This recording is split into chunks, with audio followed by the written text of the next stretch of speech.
Porque não me envergonho do Evangelho de Cristo, porque é poder de Deus para a salvação de todo aquele que crê. Desperta Arapiraca! Estamos começando mais um episódio, o 7º episódio do nosso podcast Desperta Arapiraca.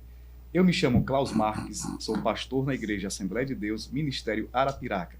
E para mim uma satisfação imensa estar recebendo meu querido amigo, pastor Silas Amâncio. Ele é pastor da Igreja Batista El Shaddai. Coisa maravilhosa. Pastor, seja muito bem-vindo. Uma palavra de boas-vindas a esse podcast, a presenciar aos nossos muito bem. Telespectadores. Graça e paz a todos, boa Amém. Tarde a toda a audiência desse programa. E nós nos sentimos felizes por atender esse convite, estarmos aqui para participar e espero que esse tempo seja proveitoso, que esse bate-papo da gente seja construtivo e tenhamos aqui um tempo proveitoso. Amém, pastor. Nós vamos hoje abordar um tema bem interessante, né? Que, vez ou outra, a gente acaba citando na rede social, nos púlpitos muitas vezes, que gira em torno de fruto, dom, né? A diferenciação fruto, dom, talento e caráter. Então, essas palavras elas acabam se entrelaçando e é bem interessante e oportuno nós falarmos sobre esse tema, porque a igreja precisa sempre estar falando sobre a sua obra, o seu serviço. E o serviço cristão, ele precisa gerar fruto, ele precisa ter o dom do Espírito e precisa diferenciar o talento e caráter. Ou agregar talento e caráter, né? Porque não é só ter talento, mas ter um mau caráter, a gente percebe que isso não vai dar bem. Tem uma frase bem interessante aqui, que é um recorte, na verdade, de uma pregação do apóstolo Luiz Hermínio, pastor Luiz Hermínio. Ele disse o seguinte, não sei se o senhor vai concordar, o talento, ele pode te levar a se assentar em muitas mesas, mas só o bom caráter te fará permanecer lá. Então, uma frase, um recorte de uma pregação. Você concorda com essa palavra? É profundo, concordo. Concordo, porque, na realidade, hoje, se prega pouco sobre a questão do caráter, né? Sim. Se prega pouco. Os temas, os focos são mais assim, atendendo às demandas do momento. O desejo das pessoas, as bênçãos, como a gente costuma chamar, né? Que às vezes nem é bênção, né? Então as pessoas buscam muito a bênção, buscam muito a resposta para os seus problemas imediatos, mas não buscam uma transformação de caráter, conforme a palavra vai nos transformando a cada dia, né? Verdade.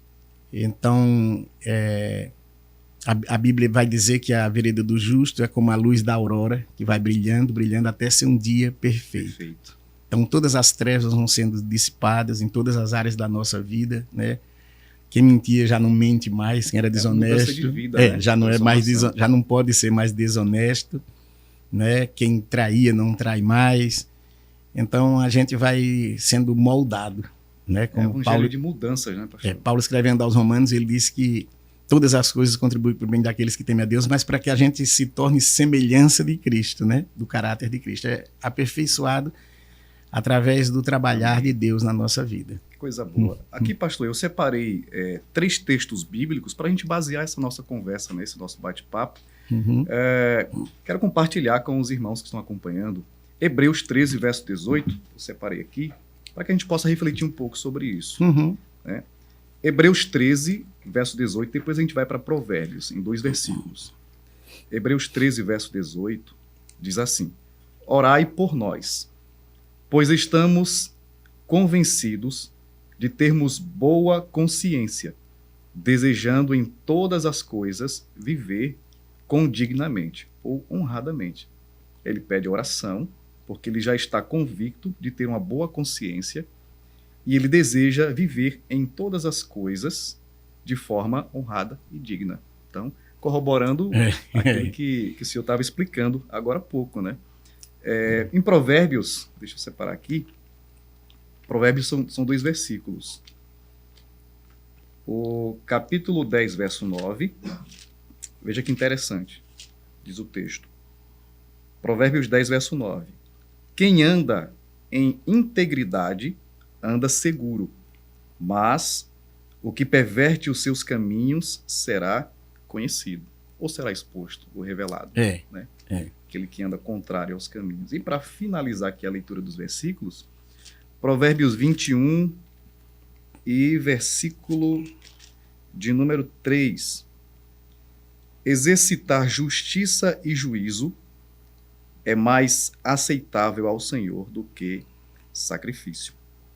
Então, veja só.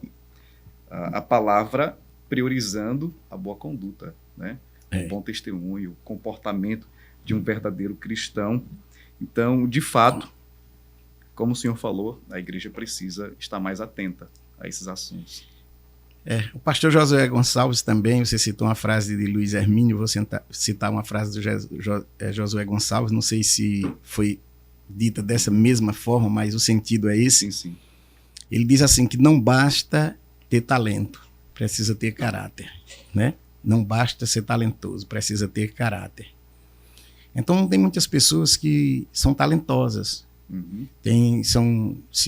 desenvolve bem o raciocínio quando vai interpretar um texto, mas nós podemos muito bem compreender um texto das Escrituras, né, sem deixar que esse texto, entretanto, trabalhe na nossa vida.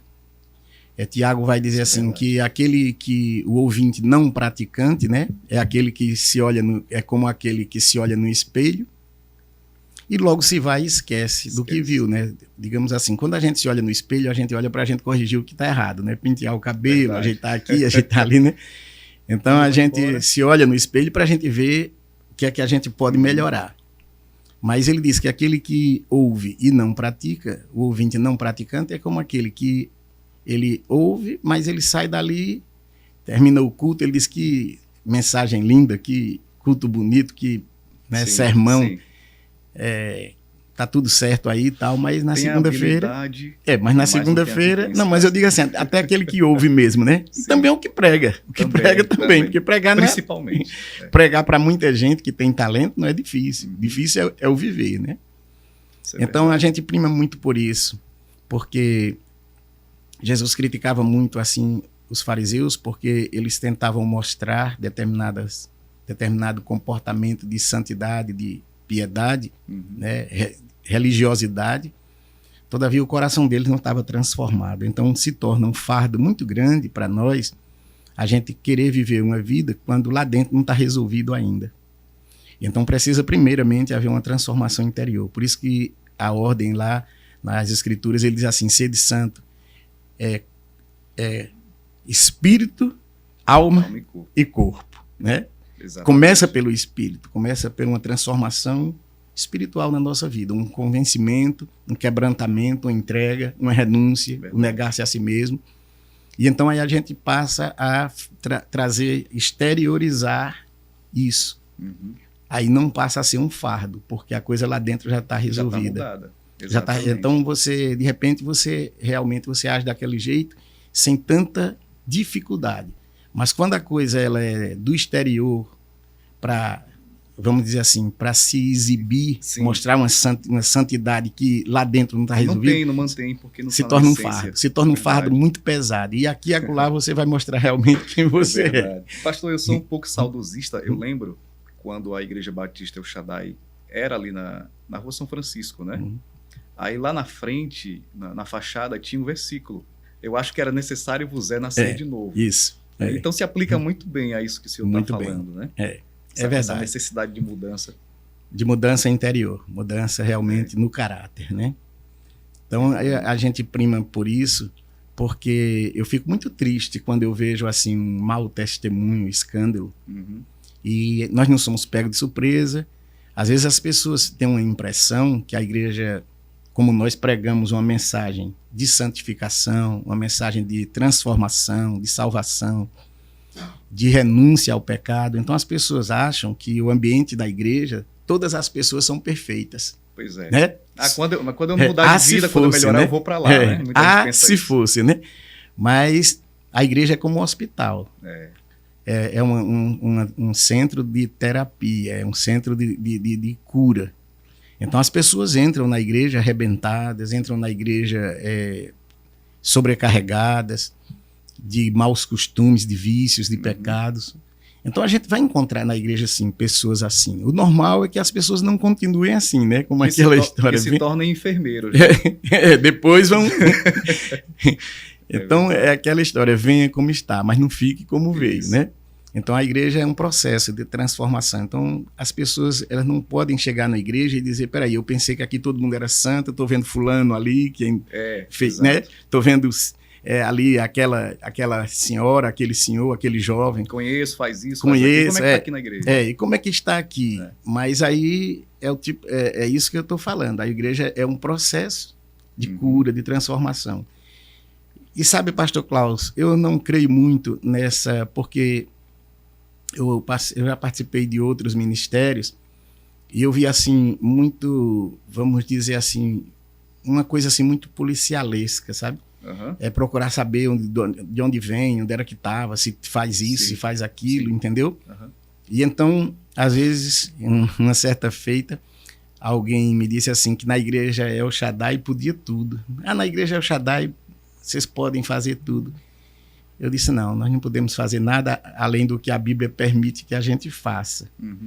Agora, eu não vou andar olhando a vida de ninguém, se foi para o show, se foi para o bar, se foi para isso, para aquilo. As pessoas têm a sua própria consciência. Porque eu creio assim, Jesus disse assim, vós já estáis limpos pela palavra.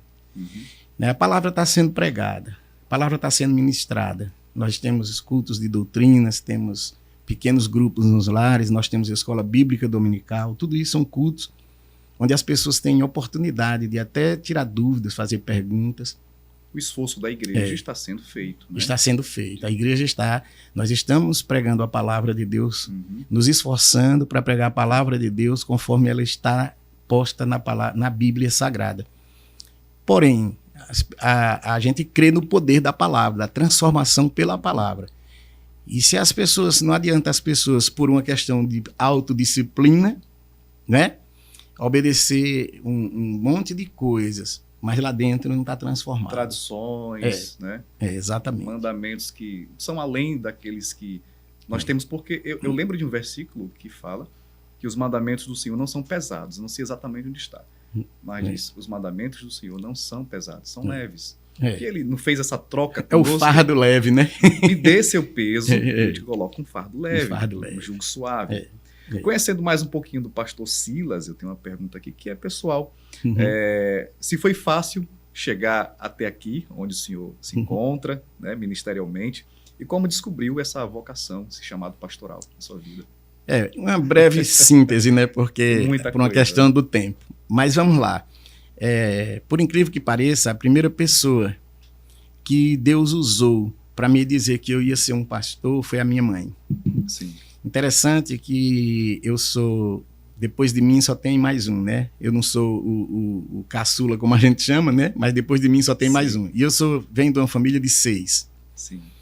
Todos meus irmãos evangélicos na igreja tocavam, cantavam, e às vezes davam uma palavra também e tal, e eu era um dos mais novos. Estava pensando aqui, não é o Benjamin, mas é o José.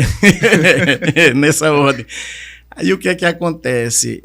Um dia terminou um culto e nós tivemos uma breve reunião e eu fui dar uma palavra ali. Quando eu terminei, aí minha mãe me chamou assim num canto e ela disse, olha, Deus me mostrou hoje que você vai ser um pastor. Aquilo foi de uma forma assim tão forte que eu percebi que não era um desejo do coração de uma mãe, não era. Porque eu tinha outros irmãos que talvez mostrassem mais capacidade, maturidade até, né? Eu era novo, solteiro. Então, eu recebi aquilo como uma palavra de Deus e aquilo foi muito contundente. Eu nunca esqueci a cena em si e a forma como ela falou para mim. E daí eu continuei vivendo normal na igreja, fazendo meus trabalhos que eu fazia, né? Eu mesmo solteiro, mesmo muito novo, mas eu liderava assim, junto com outros jovens, trabalhos, evangelizava. Isso lá em Maceió? Sim, lá em Maceió. E aí o que é que acontece? A vez por outra, eu lendo a palavra, Aí me via assim, mensagens e tudo, e eu dizia, e eu ficava questionando com Deus, Deus, quando é que isso vai acontecer? Eu pensava que isso ia ser uma coisa rápida, entendeu? Mas passou 22 anos. Pra 22 anos, a palavra Agora, nunca deixei, Klaus, de mãe. trabalhar na igreja. Sim. Eu sempre olha, lá em Maceió nós evangelizávamos na beira da praia, evangelizávamos nos bairros, nós evangelizávamos no presídio. Fizemos várias viagens missionárias para o sertão de Alagoas. Eu conheci esse sertão naquela época das secas, da miserabilidade. Hoje está tudo muito bom, tudo asfaltado, internet, sim, tudo. Mas naquele tempo, não. Naquele tempo era uma situação assim muito precária. E a gente evangelizou esse sertão aí. A gente levava algo para os pastores, que eles passavam também em situações difíceis. Não é como hoje, que as igrejas, graças a Deus, vivem, vamos dizer assim, confortavelmente, sim, né? Tem acesso a recursos. O povo de Deus prosperou, o povo de Deus prosperou, a igreja prosperou, os pastores hoje não passam mais, graças a Deus, não passam mais as privações que os primitivos passaram para levar essa palavra. Sim. E então eu tinha uma ideia de que ser pastor era realmente uma renúncia e abrir mão. E quando eu vim para Arapiraca, eu tenho um irmão que ele trabalhou o tempo dele todo na Justiça Federal, em Maceió, o Alberto. E eu tinha outros amigos também da área. Deixa eu tomar uma aguinha aqui que eu tô... À vontade. De fato, a caminhada é longa, né? Para explicar como chegou até aqui. E então eu fui fazer a faculdade de Direito, porque eu tinha um sonho, um plano B, digamos assim. Sim. Plano A eu sabia que estava nas mãos do Senhor. E eu fui fazer a faculdade, fiz, me formei, e estava tudo preparado, estudando para um plano meu. E aí foi de repente quando aconteceu, né? Estou pulando várias etapas, mas aí foi quando aconteceu. Deus está já na igreja El Shaddai como um cooperador, né? Um diácono da igreja. A palavra diácono quer dizer servo, né? Então eu servia na igreja, aos irmãos. E aí o pastor me chamou e disse assim, chegou a sua hora. E aí eu fui consagrado ao pastor no dia 7/7 de 2007. Aí a tripla perfeição. 17 anos. Benção. 17 anos que eu estou como pastor da Igreja Batista El Shaddai. E Deus tem nos abençoado. Eu quero ficar lá até quando o Senhor quiser. Nem um dia mais, nem um dia menos. Enquanto o Senhor permitir, eu vou estar ali. Sim. Enquanto a igreja me amar e orar por mim. E nós vivemos esses momentos tão bons que a gente tem vivido. Amém. Esse templo novo da Batista El Shaddai, ele tem quanto tempo? Olha, eu sou muito ruim nessa questão assim de tempo, mas nós temos mais ou menos uns 7 a 8 anos nesse templo novo. Uns 8 anos mais ou menos nesse templo novo. E ali também foi algo assim, que se você me perguntar os detalhes eu não vou saber explicar, porque milagre não se explica, não se explica, né? Nós pagávamos aluguel. Tínhamos 2 prédios ali na rua São Francisco, né? Sim, sim. Era um prédio e um anexo. Eu sou das antigas, eu cheguei a visitar algumas vezes lá. Pois é. Amigos lá. E a gente pagava um aluguel caro. E aí nós conseguimos aquele terreno, né? Conseguimos aquele terreno e em 1 ano e 2 meses nós nos mudamos. Não era como é hoje, claro, terreno, né? Não era como hoje. Mas a gente construiu, rebocou, fez banheiro, fez tudo direitinho. E nos mudamos para lá com 1 ano e 2 meses. Não foi um milagre. Pra você ter uma ideia, quando nós começamos a construir o templo, sim, a gente tinha em caixa R$32 mil. E alguém me chamou de louco. Disse, pastor, nem assim se constrói a igreja não, o senhor está sonhando. E nós demos um passo de fé e começamos. Passamos algum aperto, né? Mas Deus foi suprindo. O aperto é o tempero. Exatamente. E aí o que é que acontece? Com 1 ano e 2 meses, nós nos mudamos para lá. E quando nós fizemos o balanço, para ver quanto a gente tinha gasto no tempo, a gente tinha gasto quase R$500 mil. 32 mil. Aí eu digo, rapaz, a gente começou com 32 e gastamos quase 500, dava 459 mil, parece, uma coisa assim, eu me lembro bem, dava 459 mil que a gente tinha gasto no tempo. E eu digo, rapaz, só Deus mesmo. Mas foi fluindo, né? Não foi pesado. Foi trabalhando e Deus dando recurso. E hoje nós temos uma congregação lá no sítio Lagoa Cavada, sim, que é também um trabalho missionário, num lugar que a gente chama Favelinha. A gente dá assistência ali. Temos também um trabalho na Mangabeiras, que é o Antigo Lixão. É um trabalho missionário também feito pelos jovens da igreja, casais de jovens e até adolescentes, sim, envolvidos nesse belíssimo trabalho. E temos também um trabalho que está iniciando no Jardim das Paineiras. É só periferia, lugar assim mais simples, onde não tem. Aí a gente vai chegando. Visão de reino. Isso, porque a gente não está nós não estamos inaugurando igreja, nós estamos implantando, que tem uma diferença muito grande. Você sabe qual é, né? Pois é. Então, esse pensamento difere de muitos líderes que pensam que só irão iniciar um trabalho evangelístico onde der um retorno financeiro, onde pessoas puderem, de fato, retribuir com alguma coisa. Mas ajudar nesses lugares é diferente, né? Infelizmente, hoje tem esse pensamento. Mas eu creio assim, tá? Que Deus ele trabalha em todos os sentidos. Sim. Né? Há o pregador, o pastor que prega na televisão, há o pregador que prega nos grandes eventos, congressos, né? Há o pregador como você, usa o seu megafone que prega na rua, né? A completude da obra. Não é verdade? Eu já preguei no meio da feira, em 2 montes de melancia, né? Ali em Santana do Ipanema, eu lembro como hoje, nós chegamos lá para fazer um trabalho à tarde. Nós chegamos de manhã. Sim. Aí a igreja ficava, na frente da igreja, ficava uma feira. E quando um dos irmãos que foi com a gente disse, mas rapaz, um monte de gente desse aqui na feira, e a gente aqui com instrumentos, com Bíblia. Aí disse, vamos fazer um culto? Aí puxamos a energia lá da igreja, botamos um teclado no meio da feira. Sim. E ali nós fizemos um culto abençoado, rapaz. Eu tenho saudade desse tempo. Né? Verdade. E a semente que o senhor plantou nesse tempo, com certeza germinou, deu frutos, e muitas pessoas que passaram ali pela feira puderam ouvir. Então, como o senhor está falando, a obra ela é completa. Então, há um que faz na TV, outros na internet, outros estão na feira, outros estão no Tudo tempo. É válido, né? Então, para o crescimento da obra do Senhor, do Evangelho, é extremamente necessário que a gente reconheça essa legalidade de que Deus utiliza todos os espaços possíveis através de seus servos. E eu costumo falar o seguinte, que Deus ele não tem uma missão para a sua igreja, Deus tem uma igreja para a sua missão. Né? Nós somos o instrumento de Deus para que a missão que ele tem a fazer seja concluída. Então isso é muito importante, muito interessante.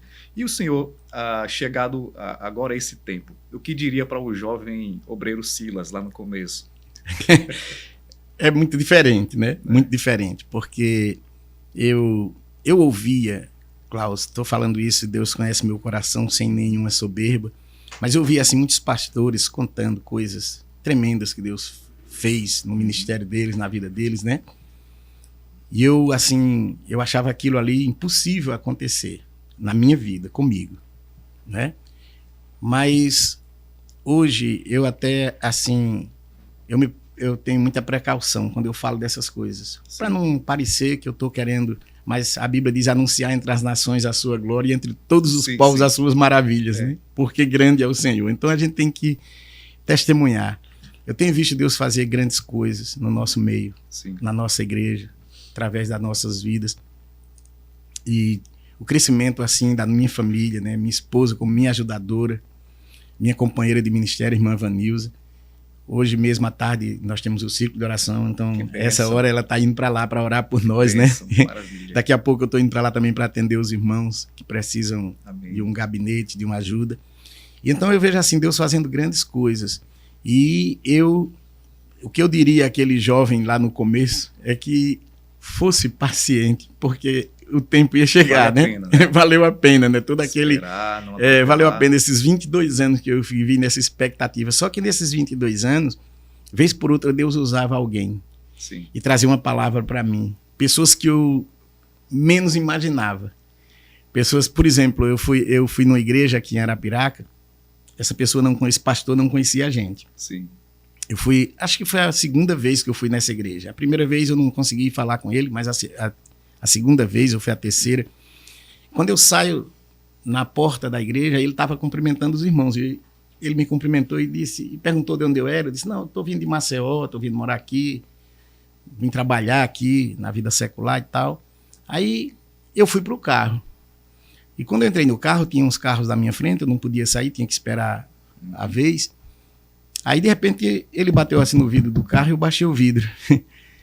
Aí ele falou assim, olha, você pode ter vindo aqui para Arapiraca para botar uma empresa, para ser um comerciante, você pode até chegar a ser o maior comerciante de Arapiraca, mas Deus não te trouxe aqui para isso, Deus tem um plano na tua vida aqui em Arapiraca. E saiu. Aí eu olhei assim, eu sou muito emotivo, enchi os olhos de lágrimas, né? E olhei para minha esposa, e minha esposa baixou a cabeça assim também emocionada, né? Porque isso foi uma repetição de algumas coisas que já tinham acontecido. Aí isso foi só a repetição. Então eu vejo assim, sabe, que as coisas de Deus, quando Deus fala, se cumpre. Ele move céus e terra para se cumprir. Eu não sabia que ia ser aqui em Arapiraca, mas foi aqui em Arapiraca. Eu ainda estou por aqui, né, fazendo aqui a obra de Deus com muita alegria. Para mim, a igreja não é um problema, não tem dificuldade na igreja, porque eu vejo assim, eu trato os irmãos, eu procuro tratar os irmãos com amor, e esse amor recíproco, eu e minha família, eu me sinto muito amado pelos meus irmãos. Então, eu me sinto muito feliz. Nós somos conhecidos pelo amor, né? Muita gente fala o seguinte, aquele é um homem de Deus porque revela, porque Deus o usa para curar. Mas quando a gente vai para a Bíblia, Jesus falou, vocês serão conhecidos como meus discípulos, se vos amarem uns aos outros. Então nós somos conhecidos pelo quê? Prioritariamente, pelo amor. E o amor tanto é fruto como um dom que Deus ele concede a cada um de nós. E Deus usou, com certeza, aquele pastor que não te conhecia para dizer essas palavras. E essas palavras elas foram uma confirmação daquilo que saiu da boca da sua mãe há muitos anos atrás. É verdade. Então vale a pena esperar, continuar trabalhando, né? Porque às vezes a pessoa recebe um chamado pastoral e só quer executar o chamado pastoral, né? Só quer chegar no altar, pregar, sendo que não quer ficar numa portaria, não quer limpar uma igreja, não quer sair para evangelizar. Então todas essas fases, essas etapas aconteceram na sua vida. Foi uma escola para mim, né? Tudo foi uma escola para mim. E hoje, quando eu vejo os irmãos envolvidos assim na obra de Deus, eu digo, depois eles têm que dar o máximo agora, porque depois eles vão ter saudade. Hoje eu não tenho mais a energia, não tenho mais o dinamismo que eu tinha, saúde até, né? Que eu tinha naquela época, né? Que era um jovem. Quando me casei, eu passei uns 9 anos sem filhos. Sim. Então era mesmo que eu ainda namorando com a minha esposa, né? Não que eu não quisesse. Raro, né? Passar 9 anos assim. Que inclusive os nossos filhos também foi um milagre de Deus, em outra oportunidade a gente conta, né? Nossos filhos também, eu tenho 2 filhos, um casado, já me deu um neto, que é o Paulo Vitor, casado com a Nayane, filha de um diácono na nossa igreja, irmã Elias, tudo em casa, né? E o outro é o Luiz Felipe. Luiz Felipe, ele está se preparando agora para o Enem, tem 18 anos. Então, meus filhos, ambos foram um milagre assim de Deus para nossas vidas. Mas, enquanto eu vivi esses praticamente 9 anos sem filhos, eu me dedicava, assim, muito à igreja, muito ao trabalho da igreja, entendeu? Não era como é hoje, né? Que a gente tem muita coisa, como a gente estava falando antes de começarmos essa entrevista. Hoje nós temos tantas ofertas de entretenimento, né? Na internet. Verdade. Né? Essas plataformas de filmes, né? E a distração é bem maior, né? Muito. Tanto é que a gente vê nos cultos da semana à noite, a gente vê a dificuldade das pessoas. Uns trabalham, outros estudam, dão aulas. Outros saem tarde do trabalho. Sai tarde do trabalho. Então a gente sabe que é uma dificuldade, realmente. Mas muitas pessoas também se enrolam, né, vamos dizer assim, né, com esses entretenimentos. E termina... hoje eu não vou dar uma descansada, deita, coloca lá o Netflix. E se deitar e começar, não termina mais. Não termina mais. Eita, pois é, pastor. E tem uma pergunta em relação à questão do fruto, dom. A pergunta é essa. A igreja de hoje, falo igreja de hoje, não a Batista El Shaddai, mas em geral. Sim. Ela valoriza mais o talento do que o caráter? Como é que a igreja pode se policiar em relação a isso? Olha, pastor Klaus, na realidade, com essa questão hoje dos coachings, né? Essa questão do discurso, dessas palestras, né? Então, muitos pastores hoje, não é uma crítica, é uma constatação, né? Se preocupam muito com a questão da performance do sermão, né? Trazer um sermão bem elaborado, bem fundamentado teologicamente, e isso não é errado. Porém, isso não é o principal, porque muitas vezes a gente vem pessoas para a igreja que estão indo ali por um fio. Pessoas até que têm pensado em suicídio, pessoas que estão enveredando por caminhos de vícios, buscando drogas, num desespero da vida. E então, se essas pessoas ouvirem um sermão bem elaborado, mas se nesse sermão não entrar o sobrenatural de Deus, a revelação de Deus, né? Não é uma simples interpretação, é uma revelação, como Paulo escrevendo aos Coríntios, ele diz assim, porque as coisas que o olho não viu, o ouvido não ouviu, jamais subiu ao coração do homem, são as coisas que Deus tem preparadas. E ele diz, e ele mesmo nos revelou pelo seu Espírito. Então ele faz um questionamento, ele diz, quem mais conhece o homem do que o Espírito do homem que nele habita? Então quem mais conhece de Deus é o Espírito de Deus. Por isso que todas as vezes que nós vamos ministrar a palavra, eu peço socorro ao Espírito Santo, para que ele traga unção sobre aquela palavra. Porque de repente aquela palavra atinge, e já temos vários testemunhos de pessoas que quando termina o culto, a pessoa nos procurar. Uma certa feita, há pouco tempo atrás, eu preguei uma mensagem quando terminou o culto, aí um senhor veio me procurar e começou a chorar. E disse, pastor, essa semana eu estou aqui desesperado, a minha esposa foi embora e me deixou sozinho. E me pegou de surpresa, porque eu achei que eu tinha um casamento que não ia terminar dessa forma. E eu sentei com ele ali, e nós conversamos, e ele disse, e hoje essa palavra ela veio de encontro ao meu coração. E ali eu conversei um pouco com ele, orei com ele. Então, as pessoas procuram a igreja dessa forma.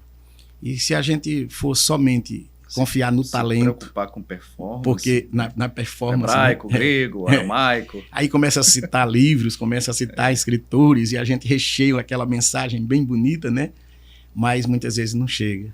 Uma pregação simples, que tenha a leitura bíblica, a explicação do texto, a aplicação dela, carregada da autoridade do Espírito que concede ao pregador. Então, eu tive o privilégio, pastor Silas, de estar num evento onde o pastor Gesiel Gomes pregou. Não sei se o conhece. Conheço. Gesiel Nunes Gomes. Gesiel Nunes Gomes. Ele é referência para grande parte dos pregadores, pastores, enfim. E a pregação dele não tinha esse detalhamento do grego, do hebraico, do aramaico, etc, etc. Mas uma palavra carregada, simples, carregada de tanta autoridade de Deus. É uma aplicação poderosa para a vida das pessoas. E ele falou o seguinte, a caravana que veio aqui do Peru, cadê os irmãos do Peru? Aí tinha uma caravana de missionários, né, que vieram do Peru. Se fosse para vocês verem o natural, vocês ficariam lá mesmo, lá no Peru. Mas um culto, ele precisa ter o sobrenatural. E o sobrenatural é essa sensibilidade do Espírito falando aos corações. É verdade. E eu faço uma diferença, assim, pastor Klaus, da questão do talento, do dom, né? Dessa questão do sobrenatural de Deus. Veja, o talento, muitas vezes, a gente consegue desenvolver muito esse talento, até com esforço. Aperfeiçoar, né? Aperfeiçoar. É claro que tem pessoas que têm um talento natural, têm um dom natural, né? Quando a gente fala de dom natural, não estamos falando de dom espiritual, estamos falando de dom natural. Tipo, um compositor, ele pode ser um compositor de música não sacra, que a gente denomina profana, mas não sei nem se todas as músicas que não são sacras são profanas, porque muitas vezes tem uma música que diz muita coisa, né? Então, veja só, às vezes a pessoa tem um dom de compor uma belíssima música, tem um dom de pintar uma tela, tem um dom tem uma voz linda, afinada para cantar e tal. E aí, esse dom, ele pode louvar, esse talento pode louvar a Deus ou não. Sim. Aí a pessoa é que vai direcionar se isso vai louvar a Deus ou não. Ele pode explorar isso. E até no nosso meio, você sabe que tem isso, pessoas que exploram o talento que tem em benefício próprio, né? Uma coisa que eu não consigo, pastor Klaus, compreender é uma pessoa dizer, não, eu vou pregar na sua igreja, portanto. Eu tenho muita dificuldade de lidar com isso. Estipular um valor. Preço nele, né? Eu sei que uma pessoa que vem pregar na nossa igreja, ele vai receber uma oferta, sim, porque ele se deslocou, ele vai colocar gasolina no seu carro. Uma alimentação. E até a título, assim, de abençoar o ministério do irmão. Mas uma pessoa disser assim, eu vou, portanto. Aí eu falo com o meu ministério e digo, irmão, vamos deixar quieto essa situação, porque eu não consigo ver isso, sabe? Eu sou do tempo que os cantores sacros, eles vinham para aqui, para Arapiraca, para cantar na igreja. Eles não vinham fazer um show, eles vinham cantar na igreja. E veja, eu não estou aqui dizendo que tudo isso é maldito, tudo isso é pecado, isso é do inferno. Não estou falando isso. Mas eu estou falando assim, tudo aquilo que extrapola... Está alertando o perigo. Pronto, agora você falou. Tudo aquilo que nos leva a um perigo de viver somente isso, né?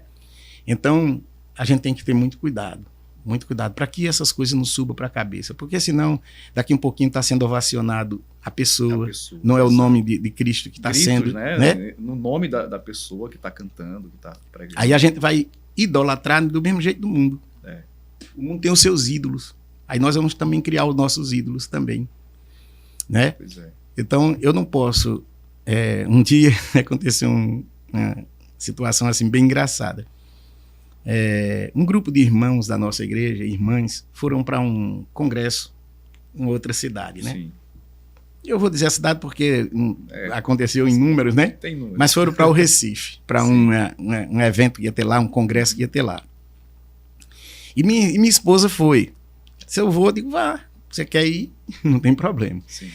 E quando ela voltou, ela me contou que quando chegou lá, aí um pastor foi pregar. E quando o pastor começou a pregar, aí a irmã que estava ao lado dela disse, mas essa mesma mensagem o pastor Silas pregou na nossa igreja. Eu disse, viajou tanto. Aí eu disse, tá vendo, minha filha, que a Bíblia diz, né, que o profeta na sua casa não tem honra, né? O profeta. Eu disse, vocês viajaram tanto. Aí eu disse, ainda bem que eu preguei primeiro, né? Porque senão ia dizer que eu estava copiando a mensagem lá do pastor, né?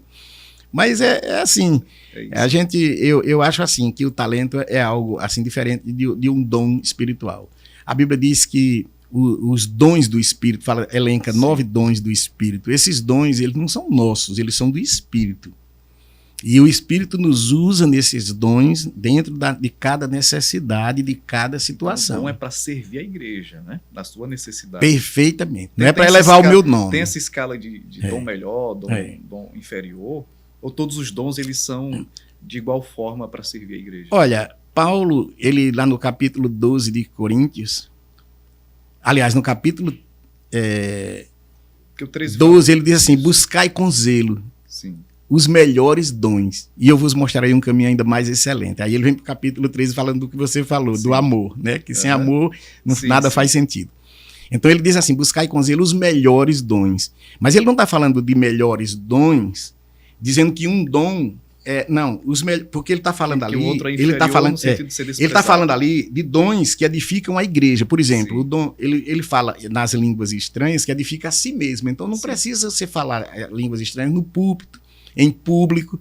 Se der vontade, você sentir a graça de Deus ali, tudo você pode até falar, mas não é para você falar alto para todo mundo coletiva. Ouvir, porque não vai edificar ninguém, a não ser que haja intérprete, é o que Paulo diz no capítulo 14. Da primeira carta aos Coríntios. Então, o que é que ele vai dizer? Ele vai dizer que, quando ele fala de melhores dons, ele está falando no desenvolvimento da igreja, no culto. Então, ele vai falar dos melhores dons. Sim. Mas não é que um dom, por exemplo... tenha mais valor. Mais valor. Porque, por exemplo, se uma pessoa está enferma aqui e não tem nenhum recurso, ou a própria medicina desengana, e aí eu uso, o Espírito Santo me usa com o dom de curar. E eu imponho as mãos sobre aquela pessoa, repreendo aquele mal e aquela pessoa é curada. Então, para esse momento, era o dom de curar, que era o mais importante. Não adiantava aqui uma profecia, não adiantava.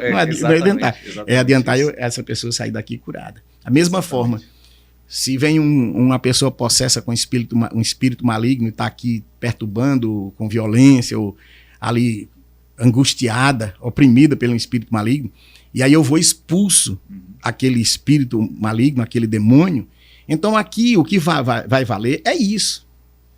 É isso que vai valer, porque é uma necessidade que está acontecendo agora, e o Espírito ele tem os 9 dons, então você vai ser usado no dom que for necessário. Agora, se eu pego aqui, a igreja está toda aí para receber uma palavra, e Deus me dá o dom da ciência, do discernimento, e eu abro a palavra de Deus, e Deus me dá uma revelação sobre a sua palavra, e eu edifico a igreja, então eu estou edificando a igreja. Maravilha.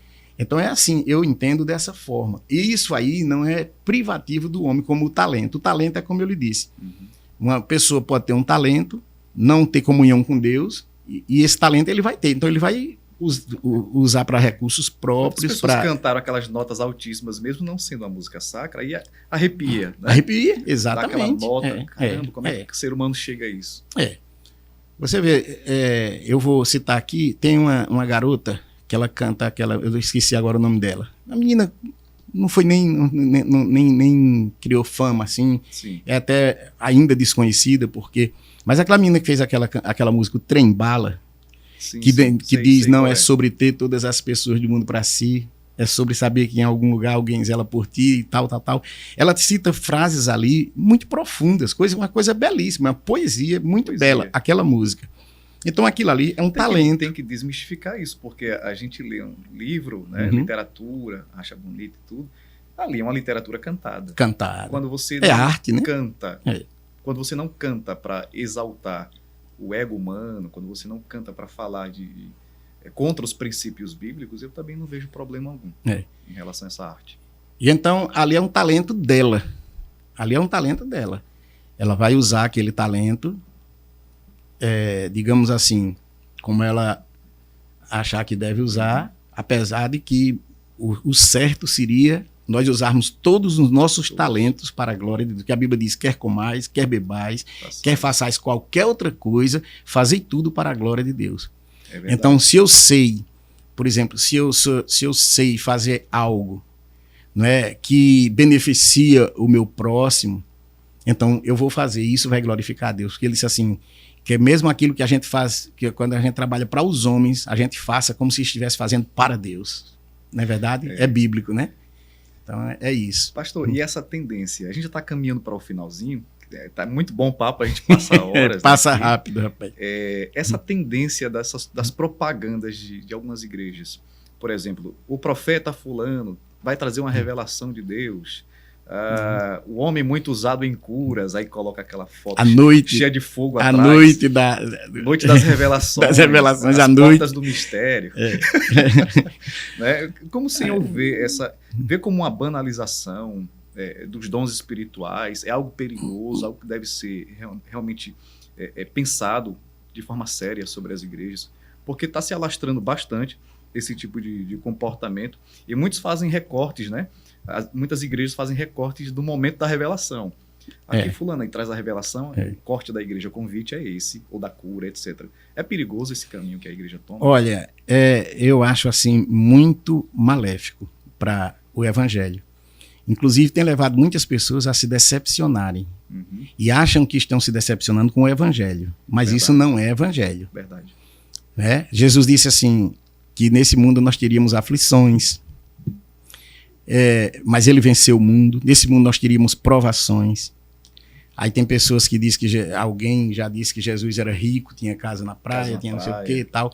Então isso é balela, a gente sabe, porque eu conheci pessoas paupérrimas que tinham casa na beira da praia. Quando eu morei ali em Maceió, na minha juventude, ali na ponta da terra era uma vila de pescador. Hoje é uma área nobre, mas era uma vila de pescador. Então tinha muita gente que tinha uma casinha ali escorada, uma rede para pescar. Então, veja bem, o fato de você ter... Então, eu não vou entrar nesse detalhe, eu só quero, assim, dizer que muitas pessoas acham que o evangelho é isso, é o aqui e o agora. Né? O evangelho vai matar toda... vai sanar todos os meus desejos imediatos.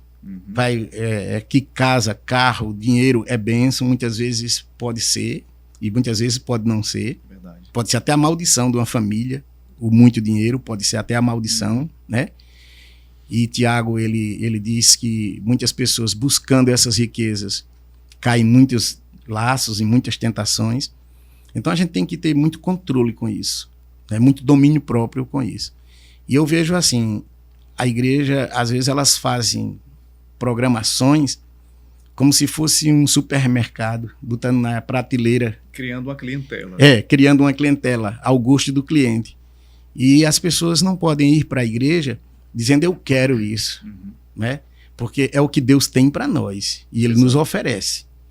E cabe a gente assumir ou não. E tem implicações, né? É a renúncia. Jesus disse, se alguém quiser vir após mim, negue-se a si mesmo. Tome cada dia a sua cruz e siga-me. Então a gente sabe que o evangelho não é essas promessas banais, eu diria assim, banais, porque essas coisas perecem. E as pessoas se frustram quando não acontecer da forma que foi falada e culpabilizam o evangelho, né? A igreja. Acham que estão decepcionados com o evangelho, e não estão. Estão decepcionados com pessoas que trouxeram esse tipo de evangelho, né? Que Paulo chama de anátema, de maldito, né? Então, pastor, finalizando, na verdade, sintetizando tudo isso que o senhor já falou, essa maneira esclarecida de ter uma fé equilibrada na pessoa de Cristo, a minha pergunta é essa. A igreja ela precisa se reinventar, se atualizar para permanecer relevante, ou a maneira que sempre foi tratada da forma antiga, evangelizando, ensinando, pregando, ela deve ser mantida? Ou tem que estar sempre se atualizando, se reinventando? Como o senhor vê isso? Veja só, eu acho assim, nós podemos usar, né, recursos que facilitem a divulgação do evangelho genuíno. Nós temos hoje sons de qualidade, instrumentos bem diferentes dos primórdios, né? Eu imagino que no tempo de Paulo, no tempo de Pedro... Isso aqui não, né? Nem isso eles tinham, né? Nem isso eles tinham, né? Quase 3.000 se agregaram na salvação naquele dia. Então, hoje nós temos esses recursos, né? Porque a gente um dia andou de carro de boi que a gente não vai andar hoje de avião, né? Então, se nós temos esses recursos à nossa disposição, então nós vamos usar esses recursos para viabilizar a mensagem do evangelho de uma forma mais abrangente.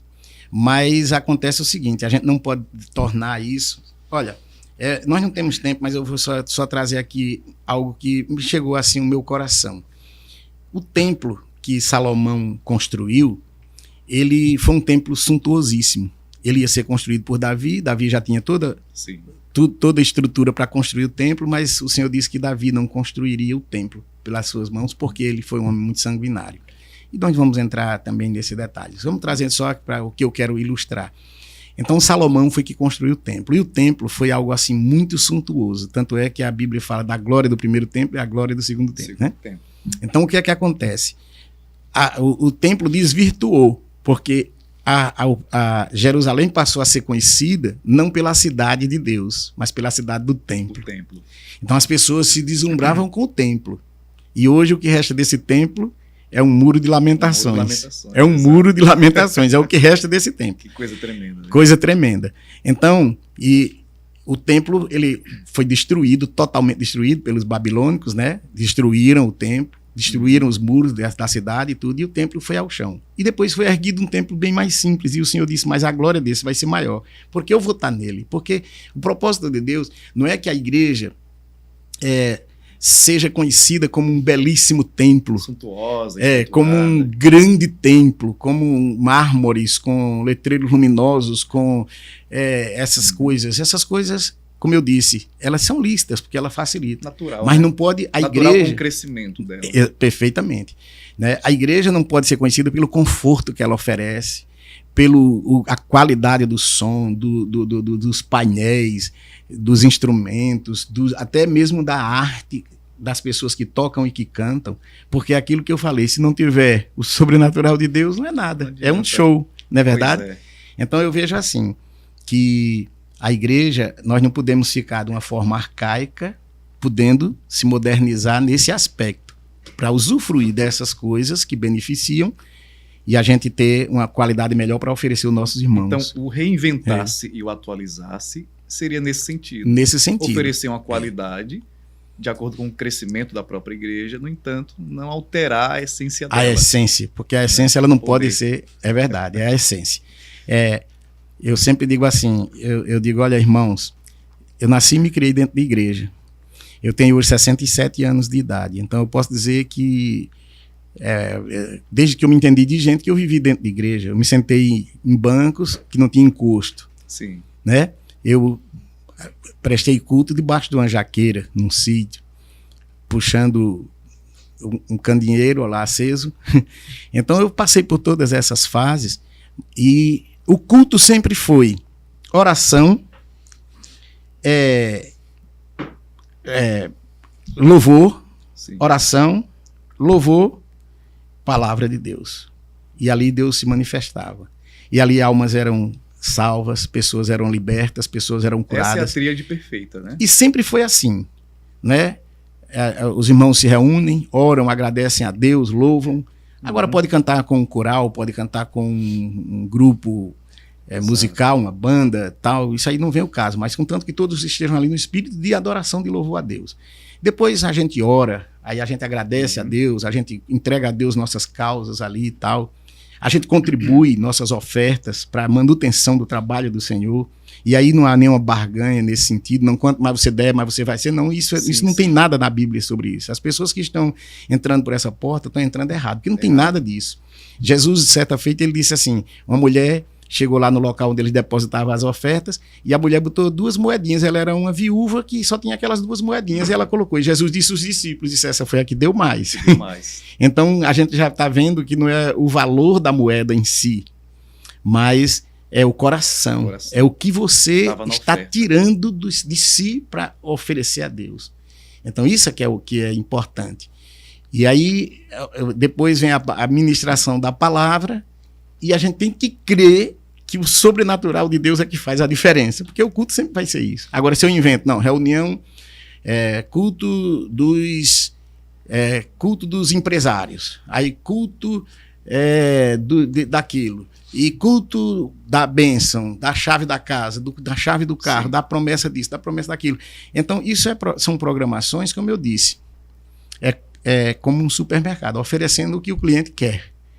Mas, às vezes, as coisas não são assim, porque o culto da cura, para mim, todo culto é culto da cura, porque em todo culto o Senhor está ali, ele pode curar. Deus é perfeito, Deus pode curar, libertar. Se é culto de libertação, todo culto para mim é culto de libertação. Uma bênção, não é verdade? Terrena, financeira. Então, também a prosperidade. De todo culto para mim é culto da prosperidade, porque ali Deus abre portas, distribui as suas bênçãos, né? Libera bênçãos. Eu sei que a gente ouve os convidados, mas eu me dou a esse luxo de responder que eu concordo e creio da mesma forma.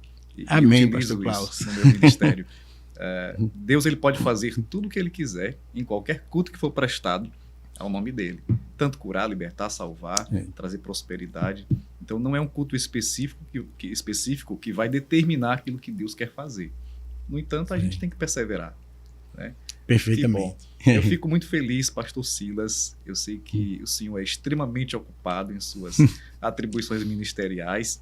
Então, eu me sinto duplamente honrado com o seu convite aceito, né?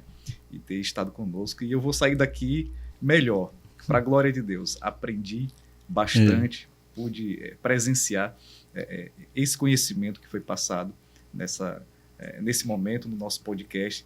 E as portas estão abertas para retornar. Tem muito mais coisa para falar, né? Verdade. Eu tenho certeza disso. Então, gente, aqui o pastor Silas Amâncio, pastor da Igreja Batista El Shaddai. A Igreja Batista El Shaddai funciona quais dias de culto? Nós temos, dia de hoje à tarde, nós temos a oração, onde as irmãs levam pedidos de orações diversas, até de pessoas de outras cidades, de outros ministérios. E ali o nosso Deus é o mesmo, e as irmãs estão ali orando. Dia de hoje, das 3 às 5.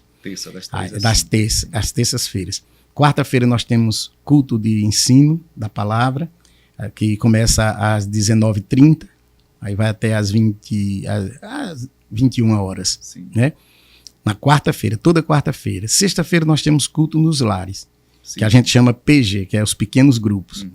Então nós temos em vários bairros aqui em Arapiraca, todos funcionando ao mesmo tempo, alguns que não podem, então excepcionalmente funcionam dia de terça-feira. Só os irmãos que não podem dia de sexta-feira.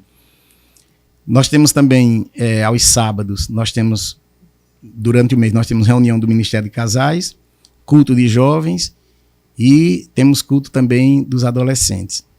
Aí nós temos nos domingos, pela manhã, 9 horas, Escola Bíblica Dominical até 10h30, de 10h30 até 11h30, um culto, primeiro culto. E às 18 horas nós temos culto também. Interessante, domingo são 2 cultos. Né? 2 cultos, um culto de manhã e um culto à noite. Nós fizemos isso na época da pandemia. Sim. E foi enchendo e terminou que ficou 2 cultos, não paramos mais. Aí a nossa igreja fica ali no bairro São Luís, né? Tem aquele supermercado que agora é Unicompra, era o Master, agora é Unicompra. Então ali já tem as placas indicativas. Quem vai no sentido centro para periferia da cidade, chegando ali não passa nem em frente ao supermercado. Na esquina mesmo do supermercado, dobra à esquerda. Esquerda, direita, já chegou na igreja. Está sinalizado. Está sinalizado, tem as plaquinhas lá. Entendeu? E nós, assim, estamos tanto com as nossas portas como nossos corações abertos para receber os irmãos, Amém. Os amigos que queiram nos visitar. Para a gente é sempre uma alegria receber. Amém. Em breve farei uma visita. Para mim, uma satisfação. Só pedindo ao pastor para mandar um abraço para o meu co-pastor, que é o pastor Daniel. Daniel Oliveira. É um homem de Deus. Amém. Que tenho aprendido com ele.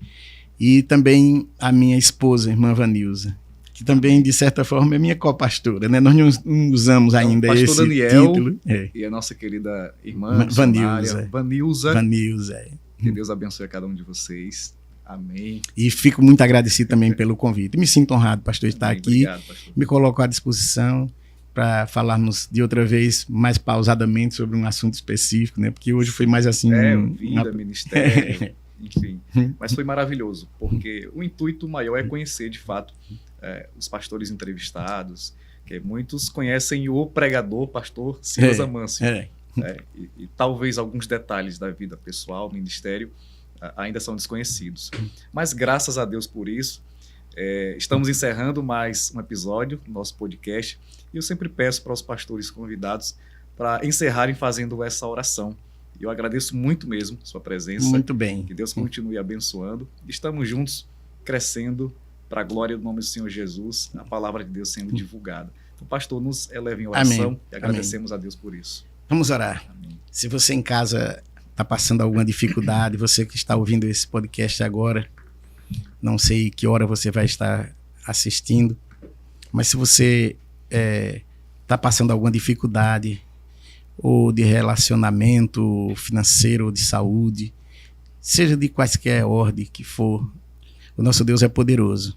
E nós não estamos aqui falando sozinhos, nós estamos falando para um Deus que ouve a nossa oração. Ele disse: clama a mim e responder-te-ei, e anunciar-te-ei coisas grandes e firmes que vocês não conhecem. Então, nosso Deus é um Deus de coisas grandes. Nós vamos orar agora. Amém, Senhor, nosso Deus e Pai, Deus querido, Deus de toda graça, nós estamos aqui, Senhor, nesse estúdio, mas estamos na Tua presença. Somos Teus filhos, Teus servos, dependemos de Ti, Senhor. E queremos Te pedir, Pai, que o Senhor estenda a Tua boa mão, Pai, sobre essa família, sobre essa vida, sobre esse coração que nos ouve. Deus, libera a Tua bênção, Pai. Libera a Tua libertação, a Tua cura. Deus vai dando norte a essa vida, vai dando uma esperança. Repreende, Pai, todo espírito de tristeza, de fardo, de destruição. Repreende em nome de Jesus, Pai. E vai liberando o Teu amor abundantemente, a Tua graça em cada coração. Continua abençoando esse espaço, as pessoas que por aqui passam, Senhor, fazendo os seus trabalhos. Deus, eu te peço em nome de Jesus pela nossa cidade, nossos governantes, que reine paz nessa cidade, prosperidade na casa dos Teus filhos. E que assim, Pai, cada pastor, cada ministério dessa cidade possa se voltar cada dia mais e mais para a Tua palavra, pregar a palavra genuína, para que Arapiraca seja sacudida pela mensagem do Evangelho de Jesus Cristo, que é poder de Deus para a salvação. Assim nós oramos, pedimos pelo pastor Klaus, pela sua família, pelo seu ministério, e que Deus esteja nos abençoando, nos dando um restante de semana de paz na Tua presença, de oportunidades. Nós fazemos essa oração, Pai, com gratidão, em nome de Jesus. Amém. Amém. Desperta Arapiraca. Até mais.